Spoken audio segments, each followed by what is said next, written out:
Broadcasting from Cincinnati, you're listening to the Ringside Reporter podcast. All the news from the world of boxing right here. Well, I'm talking to you the way I want to talk to you. Now, here's your host, Eric Lorda.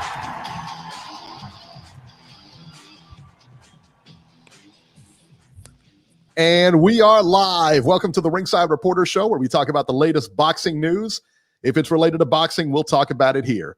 My name is Eric Lorton. I'm here with my co-host, Joe Habib, and we got a great show for you tonight. And if you want to call and ask questions, you can call in right now, 323-870-3857. And I guess we'll be here till about 8:30 tonight. And tonight, we're going to talk about ESPN. Not happy that Top Rank didn't get the Teofimo fight. I believe their quote was disappointed. And a quote-unquote blockbuster heavyweight pay-per-views in the works. But first, we're going to get it started off with friend of the show, Vito Mielnicki, fresh off his knockout over Noe Lopez. Sir. How are you, sir? I'm doing good. How are you guys doing? We're hanging in there, man. We're hanging in there. Good to have you here, man. That's how we're doing, man. Yeah, absolutely. I'm happy to be back. I'll tell you what, when you're here, you know we're doing good. You know we're doing good. Yeah. So talk us through this fight, man. You just had it. You're fresh off this win. The one thing that I told Beeb as we were watching this fight, I said, that you are such a patient fighter. Yeah. And I don't mean that where you just don't throw a lot of punches. That's not what I mean. When I mean you're a patient fighter, round 2 is where you knock this guy down. It was a perfect shot too, by the way. Yeah. Knocked him down. But normally I see young fighters just go completely haywire. Yeah. Trying to get that knockout. Walk me through that when you knocked him down, and where does that come from to not get over anxious? Yeah, I mean, I just think a hurt fighter is when he's most dangerous, because that's when he's throwing to survive. He's throwing anything to survive. So I believe at that time when you hurt a fighter, that's when you have to stay patient and pick your shots. If you hurt him to the head, go down to the body. If you hurt him to the body, go back up to the head, and changing your levels. Yeah, like I said, a hurt fighter is a dangerous fighter. So just staying patient when you have a guy hurt is real important. Were you surprised he got up in that second round? No, I wasn't surprised. It was definitely a clean right hand. He got up better than how he went down. Actually, like he looked more hurt as he was going down, but when he got up, he wasn't as hurt. So he went down worse than what he got, like how he got up. So. You know what I wanted to ask you, because Eric, that was a fantastic question from Eric, and that was something that I had on my mind too. But to expand on Eric's question, what I want to ask you is, because I know myself, when I get excited and I feel my adrenaline flowing, a lot of times I have to talk myself down. I have to say, all right, take it easy, take it easy. When you hurt a guy, I'm sure your adrenaline is sky high, going through the roof. I'm sure you can feel that in your, that rush. Yeah, absolutely.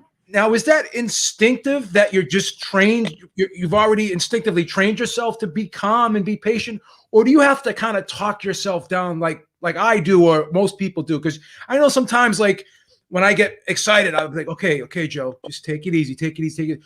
Does that process run through your mind when you're in the heat of battle like that, especially being a young man like yourself? How does that factor into your mindset when you're in that moment like that? Yeah, I think my amateur background also has a lot to do with it, just because I've been in the ring with all the top guys. I've hurt guys in the amateurs, and even in the pros for my first few fights, I've already hurt guys severely, and some of the fights when I did smother myself in the moment of when I did hurt them, I didn't get them out of there. So when you take your time and just pick your shots, stay patient, and just let the guy open up for the right shot, that's what I've learned already throughout my whole career since I was 7 years old. Just stay patient.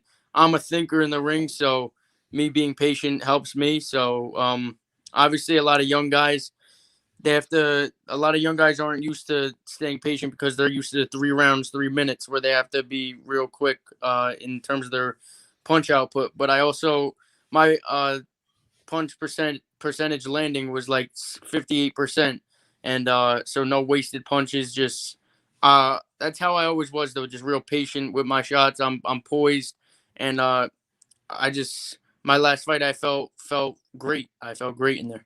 So basically, because in the past when you felt yourself rushing, you saw the negative results of that. Oh, and absolutely. It's almost like that kid touching the hot stove. You didn't want to get burnt again, basically. Yeah, exactly. That's a real good point, because that's not really something, that's like a learned response. That's not really something you teach, because I mean, you could say it a billion times, don't get excited, but until you're in there and you're in that moment. I think it's personality. I think it's personality driven as well. Yeah, You have to sure. you have to be someone who's in control of your emotions. You have to be Yeah, for sure. You have to be a person that has emotional intelligence, basically, I would think. Yeah, for sure, 100%. So you're fighting on national TV, and that brings up another point, Beeb.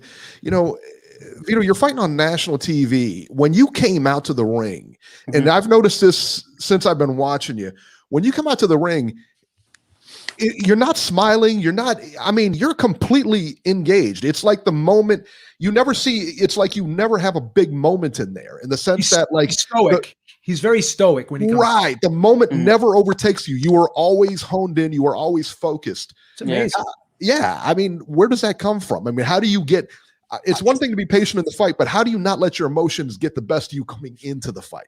Yeah. I mean, I've always said, even when I was a kid, just like when I used to play football or when I was in a finals fight of a tournament, like I always just loved the lights. I love being under the lights. A lot of guys are gym fighters. A lot of guys they look the best in the gym. But for me, it's always once I get under the lights on the biggest stage, that's where I feel most comfortable. And that's where pressure makes diamonds. And that's where I'm most comfortable. So, I mean, I feel great when I get to that level and on that big of a stage. And the stages are only going to get bigger, and we're just going to keep rising to the occasion each time. I've always wanted to know this, because you brought up a good point, and you say that there's people in the gym, and we've all seen them, where you watch them in the gym and they look amazing. Yeah, I mean, they look like the next big thing. I mean, this is unbelievable. This guy can really go. And then you put him out there in front of the lights, and there's something just missing. Not there. Yep. There's something missing. Right. Yeah. What is that, a mindset? What is that? What causes it? Is it just the mindset to know that you got to go out there and you got to perform, or is it just blocking everything out? Because do you fight the same way? I imagine you may fight the same way in sparring, in the sense that you're calm, you're relaxed in sparring, and then you're relaxed in the ring. It's the same kind of carryover. Yeah, I mean, for me, sparring is more of just working on things. So one day, let's just say, one day I'm just using my left hand in sparring, or one day we're working on my defense. One day we're working on my inside game. So, I mean, sparring for me is just like how it should be for everyone. Just practicing what you've been working on the floor, on the heavy bag, on the double end bag, on the pads, and in sparring, you have a guy that imitates the guy who you're fighting in your fight. So you want to work on shots that you see that you're going to be able to land on the guy that you're fighting. So sparring is really just working on things. And I mean, for me, sparring really doesn't mean much to me. A lot of guys take sparring real serious, but for me, it's more of just learning each time I'm in the ring. So, but once we get on the big stage under the lights, that's where everything comes together, and I just shine. That's it. Let me piggyback off that for a second here. Now, you talked about sparring, and you talked about, you're talking about the gym, and we're talking about the gym atmosphere now. Joe Goosen, your former trainer. Now, we found out in this last fight that you had came back to New Jersey. You're no longer with Joe Goosen. Two of you parted ways, but amicably. Clearly it looked amicable to me. Yeah. You guys were very friendly and everything like that. Was this a case of like homesick, or what was this a case of? How come you decided to go that route? Yeah, like for me, I was always growing up. I was always family oriented. Even when I would be like playing football, I was always just used to coming home from practice, being with my family, going to practice with my family. So with boxing is the same thing for me. My whole life, I was always going to the gym, coming back to my mom, my little brother, my sisters, my dad. And then for me being out there, it's just like, I think a happy fighter is a great fighter. So for me being home in Jersey with my family, that's where I'm most happy. And that's where I want to be. So for now, Joe, obviously, he taught me so much in the 6 months that I'm out there. I think it even showed in the fights that I was training with Joe. So, I mean, Joe's a great trainer. Like I said, he has the recipe to be great. And I've learned so much that I'll take out throughout my whole career. So, but it was more of just a case of missing my family and homesick, like you said. So let me ask you a question. So and as far as like the arrangement, did he want you to stay out there permanently? And that's, you guys work from, training camp, out of camp, everything, and he's just going to teach you? Or was this like, when you have a next fight coming up, you come to me and we'll go for 8 weeks and then whatever? Or was it, so he did want you to relocate out there, or how was that working? Yeah, I was going out. So after my fights, I was coming back to Jersey, and I would be with my family after my fights. But obviously, in a young fighter's career, you're fighting a lot. So I'm out there anyway. I would be out there anyway. I would be home for maybe 2 weeks, and I'd be out there. But it wasn't even just I like being out there. It was just with missing my family. So, like I said, the gym atmosphere was great. The training was great. The sparring was great. Everything was great. But unfortunately, it didn't work because of me missing my family. And that's it. Like I said, Joe's a great trainer. He's probably one of the best trainers of all time, in my opinion. I learned so much in just a week of being with Joe. Out in my first week being there. That's it. Yeah, he's legendary. Yeah, for sure. And I think that's definitely understandable. I mean, I think that's, family's family. I mean, and you got to go where you're happy. Is the door still open though? Do you see maybe at some point reuniting with Joe down the road? Or, I mean, only time will tell. You can't always really look into the future, but because you guys parted ways on such good terms, and Joe was speaking so highly of you during the broadcast. He was very complimentary of you, and it was almost as if he was showing pride in his ability to be able to teach you. Yeah, seeing what he taught you, you brought it into the fight, and you were showing the things that he taught you, and you were displaying the things that he taught you. To me, it seems like, and this is my opinion, obviously, that there's still a connection. Like, I mean, I obviously you have a great deal of respect for him, but not only that, he has a great deal of respect and admiration for you. Yeah, for sure. So, I mean, go on. Yep. It seems as though at some point, maybe you could work together and work something out where maybe he could come down and help you out. Who knows? Yeah, for sure. Like I said, me and Joe were on great terms. Like, if I wanted to call Joe right now, he'll pick up the phone and answer. So, that's good. Yeah, I mean, like I said, I learned so much. I mean, I'm good where I'm at right now with my original trainer, Muhammad. Sure. And obviously, who knows what the future holds? But like I said, I'm good where I'm at. And at any time, I could call Joe and ask him advice, because I know he's been to that top level. And if I ever needed advice, I'd call him. So, not to interrupt you, but that's where I was kind of getting at. Could you still call him? Could there still absolutely be, basically him counseling you and giving you tips and stuff if you were able to, if you wanted to ask him? So for sure. Yeah. Yeah. Like you heard us after the fight, how when I went over to him and stuff, it's all love with Joe. I mean, we're comfortable calling each other and talking to each other right now. So I'm happy that I could call him at any time, because I know what kind of knowledge he has and what he could continue to own. So I'm happy about that. That's great.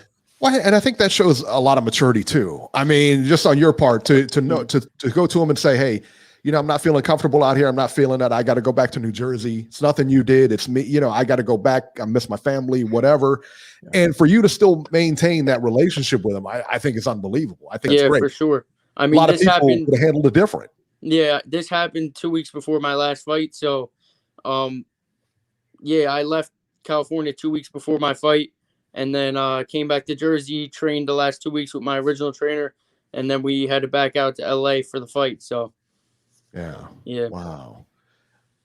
How much of a toll was the traveling? Because that kind of could wear on a fighter as well, having to go back and forth a lot and travel and stuff. Did that play a factor in anything? Was that an issue, the traveling back and forth?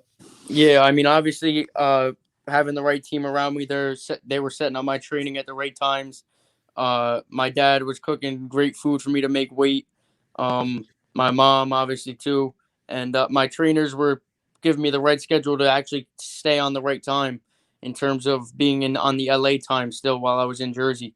So like training late at night at 8 o'clock here, so that it's at 5 o'clock in LA when I was going in the gym, in the ring there. So just keeping everything on track for my fight. I want to thank my team for that. They did a great job of that for me. Well, since you're a young guy and obviously your metabolism's probably firing on all cylinders now. Yeah. How is the diet? Can you eat a lot of food now? Like, can you eat more food than a normal person could because you're young? Do you have that fast metabolism yet? Or do you have to really cut down the calories to make weight? Oh, well, for me, making 47, I'm on a great diet. So for me, obviously I'm growing. I'm sure you guys could tell that my rehydration when I was in the ring was I put on good. I rehydrated well after the weigh-in, and yeah, I mean I put on weight fast because I'm naturally a big kid, and I mean for now we're gonna stay at 47, but it's obviously gonna get tougher and tougher as I keep growing. So we'll see where I'm at in the next few fights. Is it difficult for you right now to make 47? No, because I'm doing it the right way. I'm eating right throughout the whole camp. Training at the right times, not eating past certain times. And yeah, so when you do it right, your body feels great. So, I mean, for guys who don't do it right, their body obviously isn't going to feel as good, and they don't perform at the level that they want to perform at when they get into the ring. But for me, that's not a problem. Now you have an athletic background. You played a lot of sports when you were in high school. Do you train regularly? Like, do you still go to the gym when you don't have a fight? No, I'm not saying you have to spar or whatever and go heavy, but are you the type of person that likes to work out? Do you like to go out and run? Do you like to lift weights? Do you like to calisthenics and stuff when you don't have a fight? Do you try to keep yourself in relatively good condition? Because I know a lot of fighters, they shut everything down. They don't do anything when they don't have a fight coming up. Yeah, so I do believe in recovery. I believe recovery is probably the most important thing for your body after a fight. But for me, I came back. I got back Sunday. I was back in the gym lifting on Wednesday because I want to keep my strength up. Sure. But for me, this is all I really think about. So I get anxious to get back in the gym and just get right back to work because even watching my fight, I see things that I want to obviously keep working on, and even this is all I think about throughout the day. It's the only thing on my mind, like just the goals that I have since I'm a little kid, and just wanted to get to that point. So when sometimes they have to tell me, look, you need to give your body some rest. You got to let your body rest. But I just want to keep going right back to the gym to keep getting better and better each and every day. When do you expect to fight again? Yeah, so we're hoping for late May, back on Fox in LA. So I don't know the exact date yet. When I do, it'll obviously be released on all my social media channels. Yeah. But yeah, probably late May. So probably get back into the gym fully, not this week, but beginning of next week. Gotcha. Yep. Catch Vito Mielnicki on Instagram at Vito Mielnicki. Vito, it's been great, man. Good luck to you. I'm going to sneak one more in there, Eric. I got one more. Go ahead. I'm sorry, Joe. I apologize for cutting you off. Now, you got the 8-rounder in. You had a couple 8-rounders. Mm-hmm. When are you going to go to the 10s? Do you foresee at by the end of this year or possibly next year you'll probably be in the 10-rounders? Probably next year. Okay. Yeah, for now we're good I feel great in the 8-rounders. I just think I'm still young. I'm still 18. I'm still you got plenty of time. Growing. Yeah, plenty of time. No rush. Yeah, just keep learning on the job. I feels great being above those 6-rounders and 4-rounders because now I could even take my time even more. Gotcha. First round or two, just find my distance, just start setting traps earlier in the fight as well. So the traps start coming in the 7th and 8th round. So, yeah, I mean, I'm happy where I'm at with 8-rounders and hopefully get to the 10s next year. Gotcha. Sorry about that, Eric. No, you're fine. You're fine. All right, Vito, we're going to let you go. We're going to let you get some rest or go work out or whatever it is you do at 7 o'clock on a Sunday. Now the honey dips are in play now. What's the matter with you? The honey dips are in play now, right? The fight's over. What's the matter with you? We ironically enough, we were talking about Vito taking Joe out back before the show started and just smacking him around a little bit. You know, I would pay money to see that. I would totally pay money to see you. I'm going to go on a double date with this kid one day. We're going to go. What's the matter with you? We're at the nursing home. What's the matter with you, Joe? show him how the Beeb gets down. Yeah, right. At Golden Corral. All right, Vito, thank you so much. All right, man. Take care. It was a great fight. Good job. Absolutely, Thank you, guys. man. Appreciate it. No All problem. right, man. How the Beeb gets down. What's the matter with you? I really like that kid, though. You know what I mean? He's great, man. He really is. I tell you, and like I said, man, it impresses me that he's smart, and you can tell he's smart in that ring. He knows what to do. He comes in with a plan A and B, makes the right adjustments, and is just patient. He doesn't let that moment get to him. When you look at a guy, that's the most important thing. When you look at a guy like Deontay Wilder, right? Mm-hmm. He was a bronze medalist in the Olympics, right? On paper, yeah, on paper. I mean, it's you don't get any better. Former heavyweight world champion, and this is a guy. When you see him hurt somebody, he looks like a friggin' like a windmill.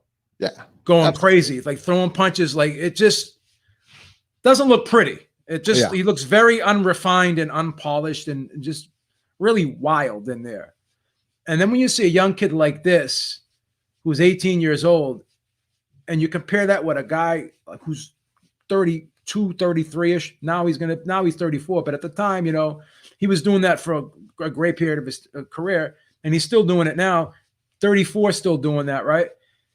It's amazing to see the difference in just discipline, being able to control your emotions and your adrenaline and not going crazy in there. It's just funny when you watch a guy who's 34 who can't really pull it all together, but a kid who's 18 that can. It's amazing. Well, not to mention is that what does Vito got, like 8 fights or something like that? And Wilder's got when you watch guys like Wilder who's got like 40 fights. So that's something that's just ingrained in him. Yeah. He's going to go crazy once he gets hurt. And it's the same way it's ingrained in him to not go crazy, to pick your shots and be patient. Yeah. It's all personality. It's just all the personality of the Wilder's 35, I think, right now. Yeah, he's 30. He's 35. Yeah, he's 35. Yeah, but that's the thing, man. I mean, you watch him; he's patient. He's he just does everything correctly, and his movement, it's textbook. It's all textbook, Yeah. And he's only getting better, and that's a scary part. I think out of everything that you watch, you listen to, you see, is that every fight you see improvement, and it's scary, man. It really is. Yeah. So man, but you got to look forward to him in the future, man, for sure. I mean, he's amazing fighter, really is. All right, let's see here. Let's talk about NBC Sports Network, Beeb. The big one. It's an amazing fight. It really was. It really was. Fight. I mean, listen, man. Friend of the show, Brandon Adams wins a TKO over Sergey Borachuk in the 8th round. What a fight this was, man. Brandon Adams was down on all the scorecards, losing almost every round. I mean, just about every round. I mean, Borachuk was really doing a job in here. But Adams always fighting. There is no quitting Brandon Adams. And he dropped Borachuk in the 8th round. Borachuk got up. Adams boxed him against the ropes and hit him with just a picture-perfect left hand. Beeb, that left hand was flush right on his jaw. Yeah. And he got up, and that was, I mean, the referee called that fight, obviously. But, man, I'll tell you what, you got to feel good for Brandon Adams here. And hopefully he gets another big fight in the future. I mean, he showed a lot of heart in this fight because, I mean, he was getting beat. I mean, he was getting beat in this fight. There's no question about it. He was behind. He was losing almost every round. Yeah. He was never out of the fight in the sense of, I mean, clearly on the scorecards he was out, but he was always dangerous. He was still fighting. He just didn't give up. And you could see it. He was fighting. He wanted to win. And I'll tell you, if he didn't find a way, he really did. It was almost as if he saw something that, all I see the opening and I'm just going to wait for it. Because he looked like he was in counterpunch mode the whole fight. And he never switched out of that mindset. He never switched game plans. He kept fighting in the counterpunch role. letting this kid come forward, almost saying to himself, he's going to make a mistake. And when he does, I'm going to get him. You know what I mean? So it was like he had that aura about him that that you could sense that's what he was doing. And it was almost like he knew this was going to happen at some point in the fight. Yeah. And it did. And then once it presented itself to him, he was going to make the best of it, which he most certainly did. Right. It was unbelievable. It really was. And Brad Anand's former contender winner. Yeah. And, friend of the show, so it was really good to see him win, man. It really was. It was good to see him get one, man. It really. He's a good guy, man. Because we've seen him in a couple fights where he's had a chance. I mean, he's had a chance to go, big fights for him and come up short sometimes, and this was a big fight for him because they say, they thought they were going to run over this guy, and for him to show what he can do and to do it like that, I mean, that was great. And so that's going to set him up for another big payday, I'm sure. So that'll be good, man. I'm looking forward to it. All right. Let's talk about the big fight this weekend, Beeb. The big fight. The pay-per-view. The Claressa Shields and be careful. What's this lady's name? I didn't do anything, man. I've already been warned prior to the show. Tread lightly. I'm treading lightly. I haven't done anything. But I've already, just so you know, I've already been warned before the show. Just be careful. By Lisa, I know. So Claressa Shields versus Marie-Eve Dicaire. Listen, full disclosure here, I didn't watch the fight. Beeb, did you watch it? Well, I'm a little bit embarrassed. And I apologize to Claressa Shields and every single female on that card because I had every intention of buying that pay-per-view. Would you have to clean out your sock drawer and you couldn't buy it? I mean, what happened? Come on. The futon's ready for you tonight. If you keep it up, you're going on the futon. I didn't say anything, man. Like Sonny from Bronx Tale, you may even go in the closet. Like Frankie Coffee Cake did. But getting back to this. I ended up going out, and I normally when the honey dips call when boxing on, I put them on the back burner. Well, there was no boxing on though, right? Please, Eric. Please stay civil with this. But you know what? I'm going to be honest with you. I couldn't motivate myself to buy this pay-per-view. And judging from what everyone that did see this fight talked about it, it was very uneventful. And I'm going to say something right now that may not be pleasant. But Claressa Shields talks a great game.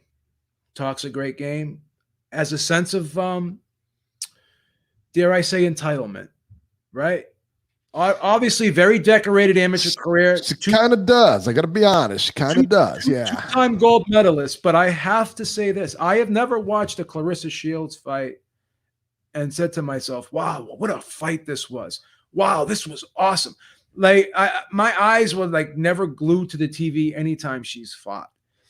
Let me ask you a quick question. Sure. And that's a good point you brought up. You said that there's no real time. Have you ever watched a Claressa Shields fight that you would show your friends? No. Now, in stark as evidence of what a great fight this was. Yeah. Now, in stark contrast, when I watch a Katie Taylor fight, I actually watch it sometimes. It's like when she fought Pursoon, I watched that fight like twice. That's how much I enjoyed it. Fight, yeah. I really enjoy Katie because Katie Taylor, to me, she's what a boxer should be. I mean, she's very well-rounded. Claressa Shields, I don't know. Obviously she's very skilled, but there just seems to be something missing with her. And, every time I see her fight, it's almost as if she's trying so hard to get a result. She's trying too hard to be exciting and make a statement, and it's just not happening. So it's almost like she's in there trying to be something she's not. Everything she does looks like it's forced. And she's so athletically gifted enough that she can force a lot of her movements and try to be something she's not in there. And it's just not working for her. You could see how she gets over anxious. She going back to the whole thing with Vito. I've seen her fight, and then I've seen her get like a little bit over anxious, get reckless. I think Hannah Gabriel's knocked her down because she was getting a little over anxious and a little overzealous in there. She's really not a big puncher. She's just not entertaining, man. And her talk is entertaining. I mean, but even that is still kind of like it's off-putting because her fighting style does not support her personality. Correct. And that's what turns me off about her. I expect her, the way she talks, I expect her to be like Mike Tyson. 100%. And she's to go out there and smash people in one round. And if she was doing that, she'd be 100 times more popular. She's not. Yeah, she's just not, man. So that's the thing. And then every time she says at the end of the fight, well, I wanted to get her out of there, but she was in survival mode. Doesn't matter. It's always everybody else's fault. Yeah. Like if how many people were in survival mode when they fought Mike Tyson? How many people were fighting for their lives? But again, if you're a fighter that knows how to cut off the ring, if you're a fighter that knows how to set up your punches, if you're a fighter that can punch, right? There's just no excuse. Like any time a fighter uses the term, well, the person was in survival mode, all they did is run. You know what that tells me? That you didn't know how to cut off the ring, that you couldn't track that person down, that you didn't have the ability to open that person up. You didn't have the ability to trap that person, to make them not be able to run. So the onus is on you to stop them from running. The onus is on you to cut that ring off. The onus is on you to hurt them so they can't run. Right? A deer runs from a lion, right? But once the lion gets the teeth on that deer, or that antelope, I should say, what happens? Doesn't go anywhere. She's actually getting the teeth on the antelope, but the antelope's still able to survive, still able to get away. That's on you. Whenever you step up, or whenever you spar, whenever you do anything, typically you're sparring against somebody that's like you, that has the same amount of skill. You've all been taught the same things. You've all been taught how to throw a jab, hook, cross, everything like that, and dodge and weave and duck and slip punches and all that other good stuff. So the person facing you, across from you, knows the same things basically you do. What separates you from them? That's what you have to do. You know what I mean? So if you can call knockout all you want, all right? But the point is, like, you're going to have to do something. You know what I'm saying? I mean, you're going to have to do something to separate yourself. And she just doesn't have that. There's nothing that makes me want to watch her. And she claims, she says that, well, she's now a two-time, a two-division champ, two-division undisputed champ. And people are, three division. I thought it was two. 154, 160, and 168. But undisputed champ, though. Oh, did you? Undisputed. Two undisputed, correct. Yeah. I thought you meant just champions in generalship. Okay. Yeah, and that's great. I mean, that's great. But I mean, who are you fighting? I mean, we don't, you know what I mean? I'll give you, by contrast, Amanda Nunes fought last night, who you've heard me call the best fighter on the planet, period, man or woman. She's the best fighter. I'll put her resume up against anybody's. Pound for pound, she's the best, period. I co-sign that. I mean, she is. Jermaine Durandamy, world champion Muay Thai, world champion kickboxer, beat her. Holly Holm, beat her. Knocked her out. Chris Cyborg, beat her. Ronda Rousey, beat her. These are all high-level girls. These are all high-level fighters. I mean, and Amanda Nunes just runs right through them. I want to see her. You know what I mean? She makes you want to see her. There's nothing here that Georgie says outrageous claims. Georgie, we'll get to you in a second. Georgie dropped off. So Georgie, if you're there, call back. And another off-putting thing about her is she's always showing a lot of resentment towards other athletes, other female fighters, other female athletes, and always trying to put them down. And you get the sense that it's stemmed from envy. Yeah. There's an old saying, you can't subtract from others to add to yourself. So if you want what they have, you're not going to get it by trying to take it away from them, by trying to put them down so you can raise above them by putting them down. Because again, people are able to make their own decision on who they want to watch. People are going to have their own opinions, and you got to back up what you say. You want to be this tough woman, this and show all this bravado, but it's not translating into the ring. It's just not. Nobody cares. Nobody does care. The formula for getting popular is real easy. Just keep people to care. Whether they love you or hate you, get people to care. And so far, nobody cares. Yeah. Nobody cares. What you should do, and I was on Twitter and on Friday, and incidentally, there were some people tweeting about the fight. Not a lot of people were watching the fight, I gathered. Not a lot of people paid for the fight, put it that way. And I think it was who's the girl we had on here who's a promoter? She promotes fights, and we brought her on or whatever to promote that card in Philadelphia or whatever. Babe. Yeah. Okay, so she was on here. She was on, I guess, Twitter and says, "Well, how come there's not more knockouts in women's boxing?" Well, they're 2-minute rounds. I mean, like, they're 10-round championship fights. I gotta be honest with you. It's a completely different sport. Stop being ignorant about it. I mean, it's a completely different sport, man. I gotta be honest with you. If the rounds were 3 minutes, I still don't think Clarissa Shields would be getting a lot of knockouts. She's just not a big puncher. No, but somebody would. Maybe somebody would. You know what I mean? You make a good argument. I'm not discrediting your argument at all, but I don't think the argument really is applicable to Clarissa Shields, because she's hitting women flush. Like, she's so much better than these women, and she's hitting these. She can't miss. Yeah. But again, she's trying so hard. She gets so anxious. A lot of time she flails. She flails when she gets, like, she's not sitting down and putting her body into these punches, because she gets so over anxious and excited that she flails. Yeah, she's a big girl. She should be able to. She's muscular, man. I mean, she's really muscular. She looks like one of the Williams sisters out there. She's an arm puncher. Yeah. Katie Taylor is not an arm puncher. She's not. Well, let's bring on Robert. Robert's on the line here. Let me bring in Ringside Robbie here. Robert, can you hear me? Yeah. Good evening, guys, and wonderful interview. Oh, thank you, sir. Thank you. So, what were your thoughts on the Clarissa Shields fight? That kid. Well, I didn't watch it. I wasn't going to watch that thing. And you sexist animal. Joe is absolutely right. There's nothing about her that you want to see. Wow. I mean, her fighting style is boring. She talks like she's Mike Tyson, but when she goes in the ring, she's nothing but. You're right.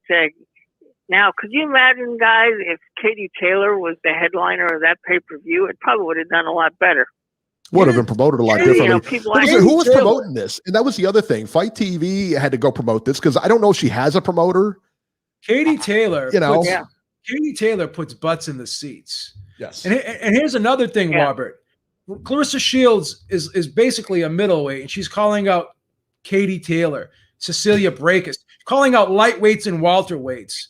If that's not a move of desperation, then I don't know what is.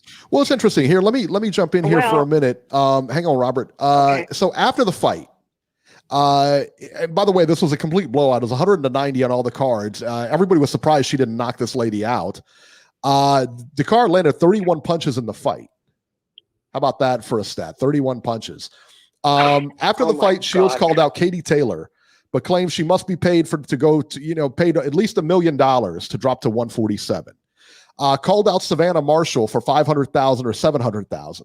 I mean, listen, the bottom line is that she's not going to get any of this money, because this just it's not going to exist, because nobody's going to watch that. How much did she get for the Christina Hammer fight?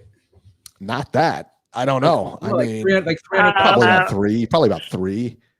She was lucky if she got 300,000. Yeah. And you know what? To me, if she wants to do something, why not? I mean, who do we have? Sulam Urbina came on here and says, well, if I'm getting paid for 2 rounds, then, I'm getting paid the same for 2 rounds as I would for 3. Why would I push for 3? And I get that. But no, in other words, no, I heard that interview. I heard that interview, Eric. She said she's getting paid the same for 2 minutes and not 3 minutes. And I totally disagree with that. But Robbie, not to cut you off, I apologize for interrupting, but let me ask you this, and I'm going to ask Eric this as well. I think we've all seen Urbina fight. I want to see her again. That Esparza fight was an awesome fight. Her and Marlon Esparza. I thought the fight was a razor close fight. You can make an argument that the fight could have been a draw. Son, that was not a razor close fight. It was. Go back. Razor close fight. Go on box. What were the scores on that fight? What were the scores on that fight? They were close. One of the scorecards was 150. It was like 6-4 in rounds. Yeah, it was close. Well, here's the problem I have, Joe. It might have been a razor close fight, but if they were fighting under the same rules as all the other boxers, you might have had a more definitive winner.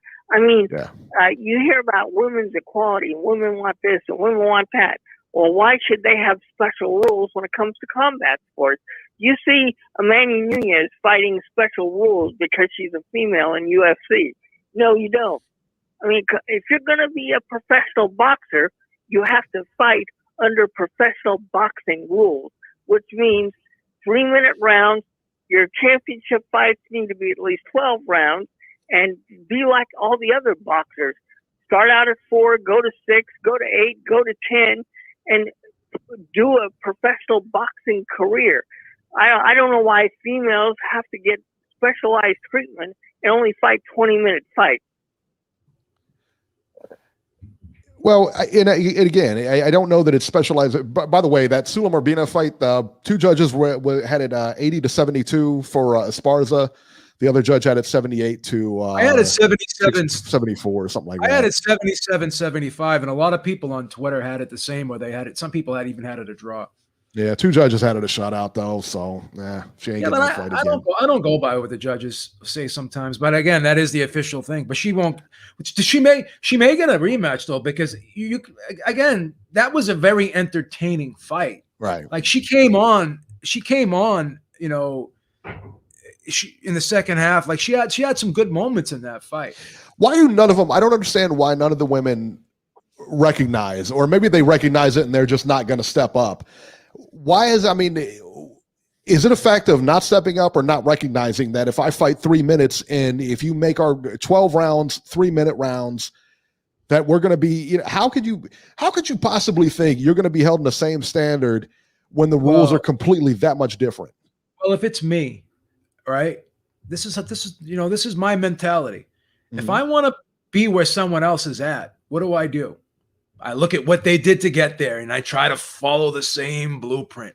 It's like if I give you the path to get to a certain place, then why not follow that path? If you know that I followed that same path and I got there, and I'm at a place where you want to be, follow me down the yellow brick road. Just follow me.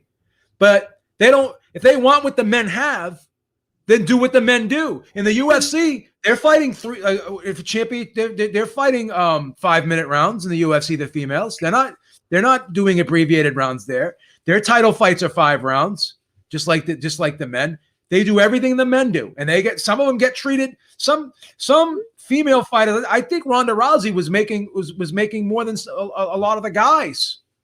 And I think she absolutely was, and she was headlining cards. She headlined just about every card she was on. Yeah. So again, the blueprint is out there. If you don't want to follow the blueprint, then you're not going to get the same result. First of all, you're not going to get paid more money for fighting 3-minute rounds. You're just not. It's not going to happen. You're going to get paid more money if people are going to pay tickets to see you fight. Go ahead, Robbie. I want to hijack your call here. I'm sorry. Well, no, that's perfectly fine. But I also wanted to talk about a few other things. Tomorrow is the 50th anniversary, guys, of Ali Frazier 1. How about that? Beautiful. I heard you were around back then. Yeah. You No, must, that was the very first fight I ever watched. Right. you must remember that. You must remember that clear as day. Yeah, yeah. No, and congratulations to Brandon Adams. That was a hell of a fight. Friend of the Oh. show, They had a son. lot of technical problems. They had a lot of technical problems at the beginning of the card, but I'm glad they cleared everything up before the main event because that was well worth watching. And I guess NBC is going to be doing 2 more cards this month from Puerto Rico, so it'll be interesting to see what they put together. All right. So, yeah, but no, I couldn't agree with you guys more. I mean, look, the UFC does a wonderful job in promoting their women. Boxing doesn't know how to do that, and in order to put them on equal footing, you need to change the rules and make them equal. I've called for that for years. Every time I've had to speak on this, I've always called that they have the same rules. I mean, Let me ask you, specialized Robert. You'll know guys. this. You'll know this. What is the amateur rules? Is it 3 rounds or what is it? 5 rounds, 2-minute rounds? Well, I think it's 3 rounds for the guys. I don't know what it is for the females. 3 3-minute rounds. I know for the guys, it's Three- 3-minute rounds. Yeah. And so it's got to be 2-minute rounds. Yeah. It's got to be 2-minute rounds for the women, right? No, I think in the amateurs Right. it's 3 minutes. I would think so. Is it? I think so in the amateurs I don't it's know. 3 minutes. Listen, but I disagree with you, B, because name an amateur you want to see fight. You know what I mean? You're not gonna see. You're not gonna wait and see an amateur, and that's what this is like. Because you play by a different set of rules, nobody's gonna take it seriously. Why would you take 12 rounds as a championship fight, son? I agree. What are your championship rounds are what, 9 and 10? You know what I mean? No, That's I a remember when they were 12-round 15, fight. guys. Their Yeah. championship fights are 10-round fights. Right. That They don't doesn't make fight- any They sense. don't fight 12. What Amanda Nunes, you know what her championship rounds are?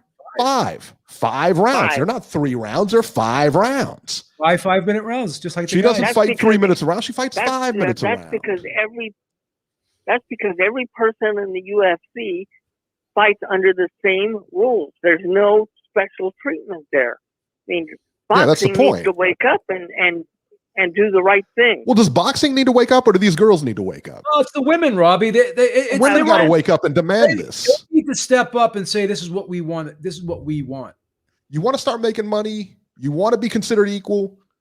That's what you got to do. Sinise Estrada and Marlon Esparza, they fought a fight a fight with 3-minute rounds. Then they should all fight it for 3 rounds. That's right, they did. And they should all Yep. fight the 12 round. If it's a championship fight, then you go 12 rounds. So it's not like they can't fight 3-minute They rounds. absolutely could. It's not like the commission's not going to sanction a 3-minute a fight with 3-minute rounds in it for the females. That's not the case. Anything the guys do, they can do. I I agree. mean, it's absolutely right. true. Anything that the guys have to adhere to rule wise, they can adhere to rule wise. I agree. And my guess is that they would be happy to do it. They should be happy to do it. And if you're not happy to do it, find another thing to do.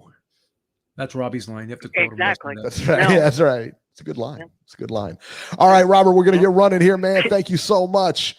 All right. So, Okay, see you later, guys. Every time I use that line, I always preface it with, as Robbie would say, as Robbie would say, yeah, that's you right. need to find something else to do. That's His line. I'll never take that away from him. Yeah, I mean, but again, man, you're not going to be, you want to be popular, you want to be this and that. Listen, man, it ain't going to happen with you. You're doing the same things over and over and not getting a result. You know what I mean? Start doing something different. What? Tomorrow's International Women's Day. I just got told by my wife tomorrow's International Women's Day. Yeah. For half the day, because they only do half of the work. Good one, Eric. Good one. Touche, Mr. Lorda. Good one. Now you're wearing the pants in that family. There you go. That's right. That's right. Now I'll be wearing them on the couch, but I mean, that's all right. Now you're showing your alpha status. That's right. Alpha male, baby. UFC 259. If anybody's interested, Jan Blachowicz beats Israel Adesanya by unanimous decision. It was a close fight. I think the right guy won it, though. Also, too, Amanda Nunes was on that card. the best fighter on the planet, in my opinion, won by first round TKO. So there you go. Good stuff. Good stuff. All right, let's talk about the upcoming fights here. Not a whole lot, but some good fights here. So March 10th, which I believe is Wednesday on Showtime. Weird time to have a fight is on Wednesday, man. Weird time. Brandon Lee versus Samuel Tia. 10 rounds welterweights. It's from Connecticut. It's like one of their ShowBox cards, you know. So Brandon Lee's an up and comer. He's one to watch. So I like Brandon Lee. Yeah, I like him too. So definitely check that one out. March 12th, I believe that's a Friday, if I'm not mistaken. Friday from Dubai, UAE on ESPN Plus. Lewis Crocker versus Denise Ilbay, 10 rounds welterweights. This has got to be one of those MTK cards or whatever. MTK Trust me. Global. Yeah, you're not interested. Nobody's interested in that, son. Also on Friday, the big one on DAZN from Thailand, Srisaket Sorungvisai versus Kwanthai Sithmoransang, 12 rounds junior bantamweights. This is going to be a good one, man. I like Srisaket. I'm anxious to see what he's got left, and see how it goes, man. See how it goes. JC in the chat just asked if Adesanya was a hype job. No, he's not. The guy was just bigger. I mean, if you looked at Blachowicz, I mean, he's a lot bigger. Adesanya was taller, but I mean, you could tell, I mean, that Blachowicz was definitely the bigger, stronger guy in there. And not to mention that he can get you out of there with just one punch. So, you know, there's always that. Saturday in Dallas, Texas on DAZN. This is the big one of the weekend. Juan Francisco Estrada versus Roman Chocolatito Gonzalez for Estrada's WBC title and Gonzalez's WBA title. I can't wait, man. This is going to be a good one. This is a really good one. This is actually a rematch. Chocolatito beat Estrada earlier on. So it's going to be good. On the undercard here, Hiroto Kayaguchi versus Axel Vega, 12 rounds for Kayaguchi's WBA junior flyweight title. Title fight, Jessica McCaskill versus Cecilia Breakhouse, 10 rounds for the undisputed WBC, WBO, WBA, IBF welterweight championship. Again, it's 10 rounds, not 12. And listen, it is what it is. McCaskill was the first girl to beat Breakhouse, so that'll be interesting. So I guess, you know, I mean, I'll watch it, but this is one of the rare times that you're actually looking forward to a rematch, because you're not a big rematch guy, but you're. I'm not. You know why? Because they fought way early. You know what I mean? They fought early on. Like when Chocolatito made that run or whatever, he fought. They even fought before that, before he was like a big deal on HBO and everything like that. I tell you what, I've got Estrada in this. I think Estrada beats him. Yeah. But I mean, you know, you can't really count Chocolatito out. I get it, man. No, but you know, because he's put it together as of lately, you know. But I got to think that Estrada's going to beat him. Now, incidentally, the guy who's been on a run here is Chakal. Chakal's been on a run. He's been calling them left and right, upsets, this and that. He's been calling everything left and right. He thinks that Chocolatito's going to win this fight. So he's a fluke. He's a fluke. We got to get him an office here at the Beef Industries here. No. No way, huh? His streak is coming to an end soon. His streak's coming to an end. Also, too, on Showtime on Saturday, David Benavidez versus Ronald Ellis, 12 rounds, super middleweights. So, you know, we'll see what David Benavidez has. He's been hyping up the Canelo fight. That's not even on the table for him. Yeah. He's got to get past Ronald Ellis, which we suspect he will. But, you know, listen, man, he's one of those guys that's got a lot of demons, man. So you don't know who's coming up, you just don't know. So whenever he shows up to fight, again, he's like a Keith Thurman. If he shows up this way and that way, he shows up focused, he's going to win. If he doesn't, maybe something was wrong in his game. You don't know. That's what makes the fight interesting. That's what makes it real interesting. So there you go. So yeah, some good fights coming up this weekend. That much I will say. There are a lot of good fights coming up this weekend. All right. Let's go to the news and rumors here. ESPN does not seem happy that Top Rank did not deliver that fight. Beeb, you sent me a video early this weekend. It was a clip of Max Kellerman and he was on one of his shows there and stated that ESPN was quote unquote disappointed that Top Rank could not deliver the fight between Teofimo Lopez and George Kambosos. Listen, man, my guess, my best wild guess is that Top Rank's days are numbered over at ESPN. And you could say that, well, they bid $6 million on him. How could they it's not worth that, blah, blah, blah. I get that, but it didn't have to go to purse bid either. You know, Beeb, do you think their days are numbered over there? I'm hearing that ESPN's pulling the plug after this year. That's what I heard. I could be. That's the rumor. I'm also hearing that Fox is not renewing their deal with PBC after this year as well. So it's gonna be interesting to see where all these fighters go. Listen, you got to start putting on better stuff. Put on better stuff. I mean, I'm typically with Fox. You know, as many fighters as they've gotten that PBC stable, and some of the stuff that they put on is like, you know, come on, man. Here's the thing. Both Fox and ESPN show the UFC. Yeah. And they're looking at that product and seeing how well that's being done and how great a reception all those cards get. Right. Well, Fox doesn't show it anymore. Just ESPN. They're exclusive to ESPN. Fox doesn't show any. They don't show the non pay-per-view fights. No, that's all on ESPN and ESPN Plus now. They've got an exclusive. Okay, I stand corrected then. I thought they still showed the other ones. But regardless, I think Fox and ESPN are taking a look at what the UFC is doing, and they're saying to themselves, why can't boxing do this? You know, and maybe Fox may make a play to do some MMA next year. Who knows? We'll see. Yeah, I mean, who knows? We all know ESPN is totally 100% fully vested in the UFC, and yeah, that's their cash cow as far as combat sports are. Yeah, you know. Yeah. So that's the thing. You know, if you're, you know, PBC, what was that? Darrell and who was the other guy that was on Fox? I'm trying to remember. I can't remember. It doesn't even matter, you know, because, you know, but that's the fight that they put on Fox National. Well, let me ask you this. That was the main event, you know.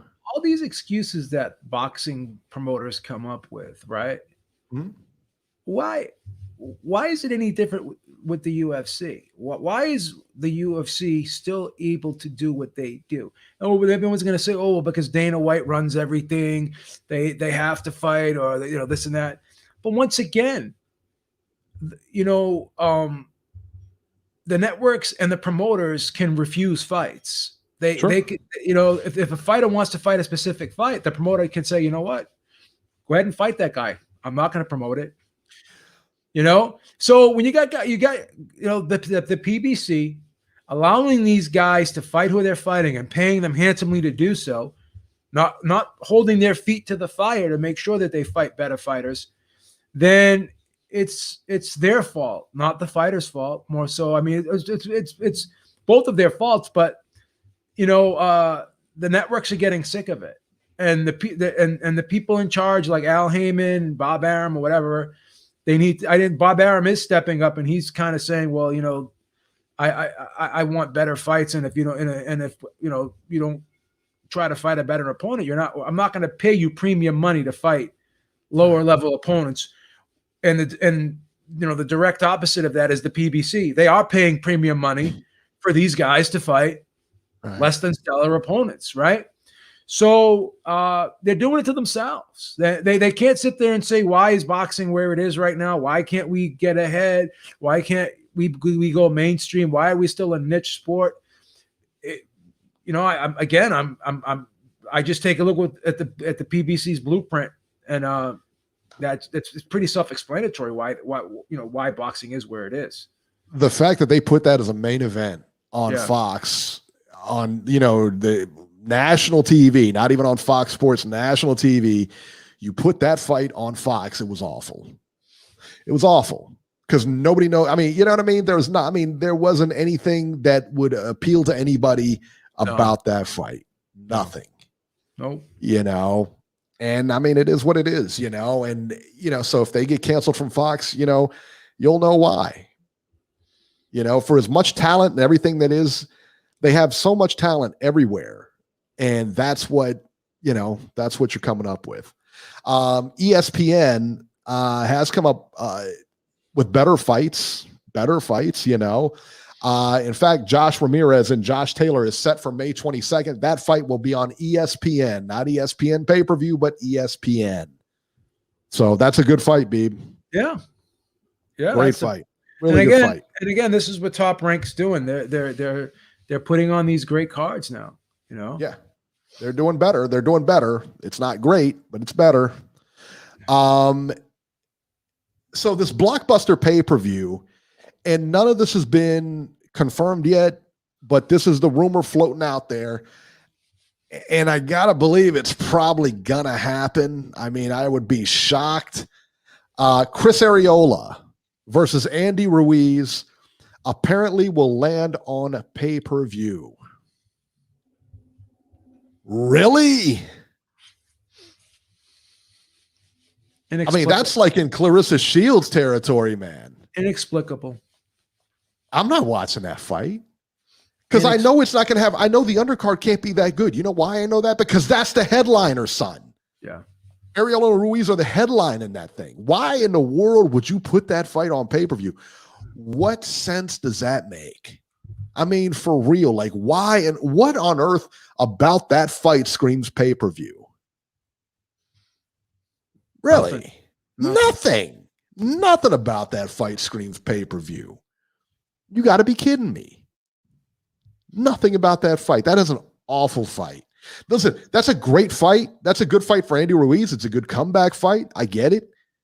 And it's a good fight for, if you wanted to put that fight on Fox Sports or Channel 9, Fox, Nationwide Fox, I don't have any problems with that. You want to put that fight on Fox pay-per-view, though? Are you crazy? I mean, no disrespect, but I'm not really enthused about seeing Arreola again. I mean, he's beyond done at this point, right? Well, sure. I mean, he's not, he fought Klitschko. I mean, you know what I mean? Like, he's not a spring chicken, man. Yeah.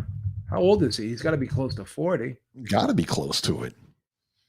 I check out how old he is because he's not a young guy at all. I remember HBO was really promoting him and everything. They got him they started promoting him. And I remember when he fought Klitschko, they got on him about his weight.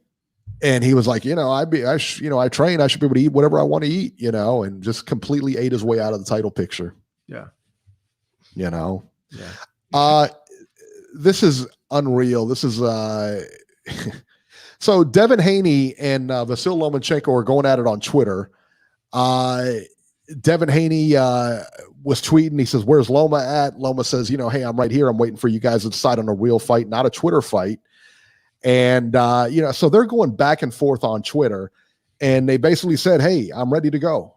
You want to fight? We're ready. We can make this fight." Both of them are saying this. We can fight. So it turns out Devin Haney and Jorge Linares have agreed to terms for a May fight. A fight in May. This is so tired. This whole line about trying to make fights on Twitter and everything like that, they never come about. Ryan Garcia and Tank Davis completely going two separate ways. These two guys completely going separate ways. This fight makes sense. This is a good fight. I mean, it makes sense. They interviewed Bob Arum for it. I think it was IFL interviewed him. And Bob Arum said, "Yeah, we can make the fight happen." He said he's got one more contract. He's got one more fight left that he's got to fight, I guess, for DAZN or whatever. And it sounded like that he was going to fight. Like he was, the way Bob Arum was talking, it was like they knew he already had a fight lined up, and then afterwards we can make that happen or whatever. It's just like, this is crazy, man. It's just, Reese Mack just said it best, all tweet, no action. Great. You guys are Twitter legends now. Wonderful. You got no belts, no money to show for it, nothing. But hey, you're a bad boy on Twitter. What are you going to do? Regis Prograis and Ivan Redkach, will be on the undercard of Triller. They're going to be on an undercard of one of the Triller things. I want to say it's the the Ben Askren and Logan Paul fight, or I think it's Logan Paul or Jake Paul. One, I think maybe it's the Jake Paul. It's Jake Paul versus Ben Askren. Yeah, and I think they're going to be on that undercard if I'm not mistaken. They are. But yeah, I mean, I don't know. Is it worth watching, Beeb? I don't know. We got to put a little bit more on there for me. I'll buy it. I'll buy it too. I'm a degenerate. You wouldn't buy that Shields pay-per-view though, huh? That's cold-blooded. That's cold-blooded. Extenuating circumstances. Something What were the extenuating circumstances there, Beeb? Something really, really pressing came about, and I had to take care of it. Oh yeah, yeah. Pressing, huh? Yeah. Little honey dip action, you know how it is. What was his name? Oh, stop it! Oh, that was cold. Please. Not that there's anything wrong with that. You're fine, Beeb. Don't worry about it. Please. All right, guys, that'll do it for this edition of Ringside Reporter. As always, you can catch Joe Habib from Boston on Twitter at jhabib1 and find our YouTube channel at ringsidereporterlive.com. You can find me on Twitter at ringside73, and we will see you guys next week.